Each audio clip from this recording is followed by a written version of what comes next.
আল্লাহ যে আমার ছেলের যা বুদ্ধি জ্ঞান দিয়েছে, আলহামদুলিল্লাহ আমি নিজেই গর্ববোধ মনে করি। আমার ফলটা যা বুদ্ধি, আল্লাহ বুদ্ধি জ্ঞান ভালোই দিয়েছে।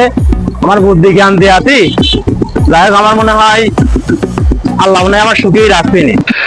আব্বা আব্বা আমি দেখে এলাম কুষ্টিয়া বন্যা হয়েছে। তুমি পাগল সুদা সওয়াল, কুষ্টিয়া বন্যা হয় ওটা কয়েছে কিটা?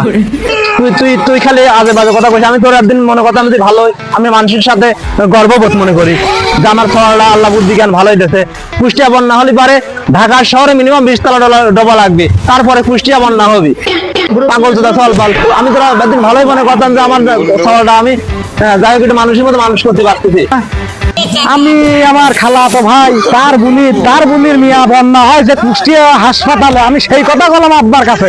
আর আব্বা আমার ভুল বুঝে পাগল ছাগল বানা ফেলা দিল। এত লোক দেখতেছে, আমি এই যে দেখাবো না কোনো। আব্বা আমার এত বড় ভুল বুঝলো কেমনে? আমি এই নৌকা দেখাবো না কোনো কোনদিনই। আব্বা আমার খালি ভুল বোঝে পাগল ছাগল কইলো। আমি কি পাগল ছাগল নাকি? উনি তুই কিছু মনে করিস না, আমি তোর আরো মনে করেছিলাম যে আমার খাওয়াটা মেজারেতে নাই। তুই আগে বলবি না তোর খালাতো বুনি তার বুনি চলে না বন্যার আগে।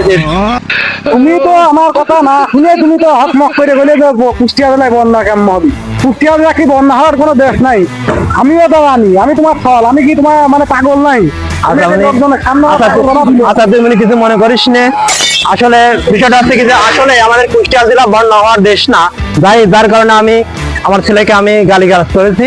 যদি ভিডিওটা ভালো লেগে থাকে আপনারা অবশ্যই লাইক কমেন্ট শেয়ার করে দেবেন। ধন্যবাদ।